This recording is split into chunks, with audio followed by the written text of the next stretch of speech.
Quick introduction. The Napoleon overruns Piedmont game wasn't really going the way I wanted. I just it was very frustrating and fiddly with the terrain and um, all the fog and the the dice rolling. So decided I want to do something different. Now this is a game out called La Bataille de Quatre.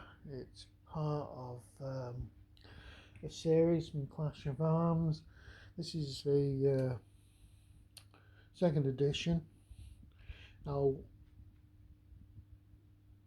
this is going to probably catch a little flack as just a components review. Now, the one thing I will say is the map is beautiful. It's absolutely fantastic. But it's quite revolutionary in the fact it doesn't have any hex numbers, which brings me on to one of the problems with this is setting things up, because it'll often say put things within two hexes of, say, Watamez, right? And you'll go, well, I know where Quatre Bras is, but don't know where Watamez is. And then you'll be searching around the map for ages, and then you'll go, oh, there. So that's a problem with the map itself, but it's a shame because it is just a beautiful, beautiful piece of art. Um, got these things here. These are an absolute necessity. If you do not put your counters onto these sheets before you start playing, you are in for a world of hurt. And the reason for that is the counters, they all tend to be, they're all different, but they sort of disappear into a mismatch, mash of colours and shapes and images. They do to me. And picking these out, unless they were sorted into trays or put, I would say definitely put them on here. Don't even think about even putting them in trays, because it'll make it too difficult for you to set them up. Because it'll just say, oh, put second core near Watame, for example. You know, as we've already discussed, finding things on the map's difficult. And then you'll say, all right, what without this, what what would second core be? Well, you wouldn't be able to work it out. You'd have to come back to this. So the best thing is to put everything on these charts. The charts are very nice, and they are, well, they're not full colour, are they? Or are some of them colourful? Which is, no, they're not full colour, which is not good. They should have been full colour so you can easily match the counters to them. I didn't have a great deal of trouble getting the counters onto these sheets, to be quite honest. Now, play aids. This is not acceptable. This is the terrain key, right? It's in black and white, and alright, yes, it works.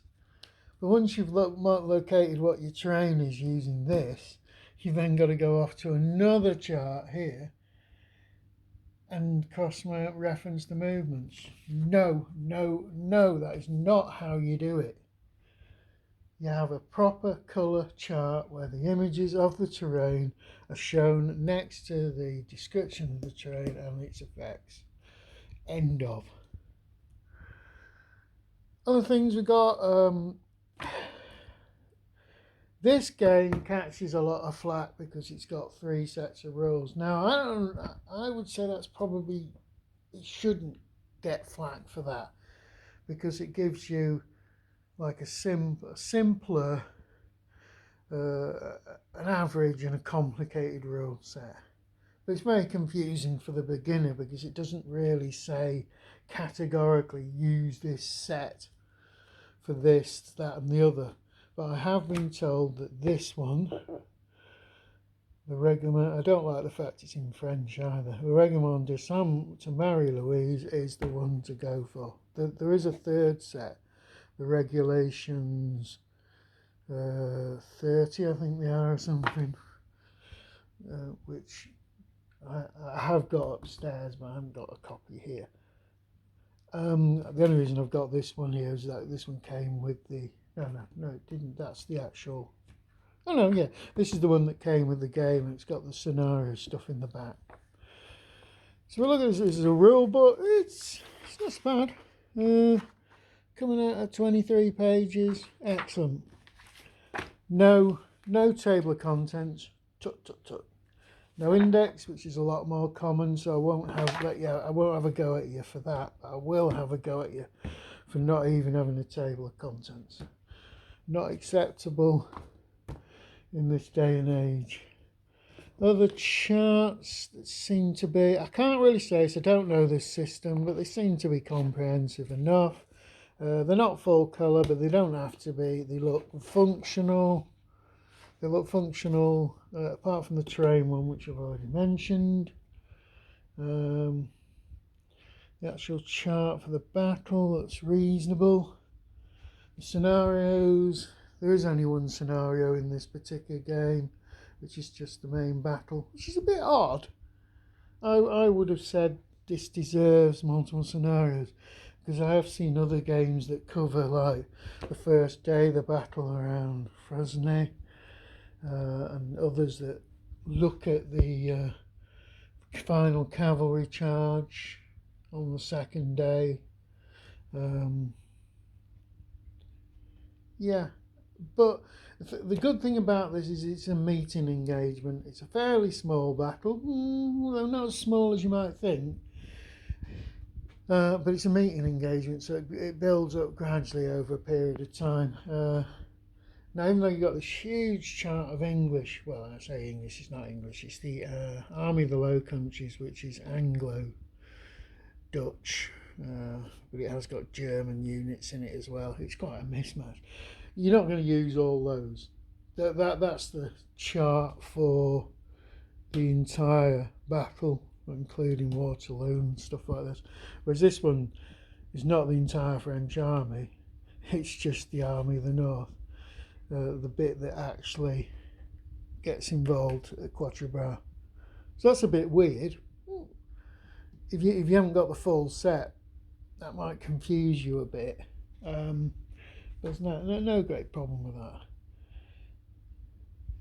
One other thing I might have a go at is the way the counters are.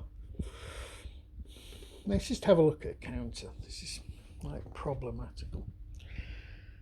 The information on this chart, the top information, 3, 2, 5, and that little dot, are all organisational information.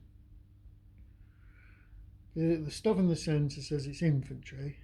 The little dot says this is an infantry company. That's its number of increments, and that's its movement rate, maximum movement allowance. Now,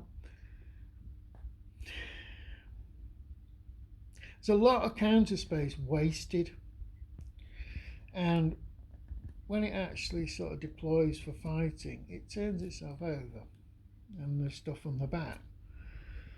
Right, again, you got all this organisational stuff, and then you've got your fire, melee power, morale, everything is right, what type it is, that's light infantry, and the range for light infantry. Yeah, but if we look at a French counter, we'll just take a French counter and turn it over. So they start to look a bit samey, don't they? The Allies on the backside, when they're doing all the fighting, are grey, and sorry about that. And when the French are on the backside, they're sort of white, which is, well, it doesn't look so good, does it? The battle will start to look quite odd, because you're going to have loads of stuff in movement array with all the colourful bright things that are supposed to look like the uniforms of the battle, and then when you get into fighting, they turn upside down. The thing here is how many increments. How do you know how many increments that has? Assume you're going to have to do it as a countdown. So if I've got, well, that one's only got 1, so that's not a good example. But this one here has got an increment of 5. I would probably, when it took a casualty, I give it a 4, then a 3, then a 2 and a 1. Then you don't need to know what the increment are. You can work it out from the counter. Work it out from the loss counter that goes with it. Anyway, that's just weird. But in these the later versions of the game, that's fine because it's printed nicely. In the old version, it was in this horrible script, like someone had scribbled it onto the back of the counters. So they've improved that. So I'm sorry I've been quite negative about the game, and that's not fair because I haven't tried to play it. Apparently, it is a brilliant system. All the rule books are recommended for play, and it's a certain. So I'm going to give this a chance. This is this game's big chance to impress me. Okay, and that's it for an introduction to La Bataille de Quatre.